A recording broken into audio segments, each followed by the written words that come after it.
Once upon a time, in a lush and vibrant forest.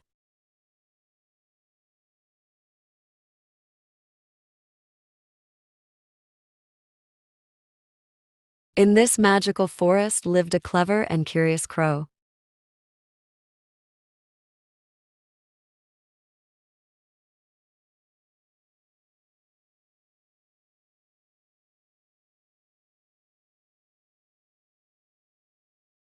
One scorching day, the sun beat down, and the forest felt like an oven.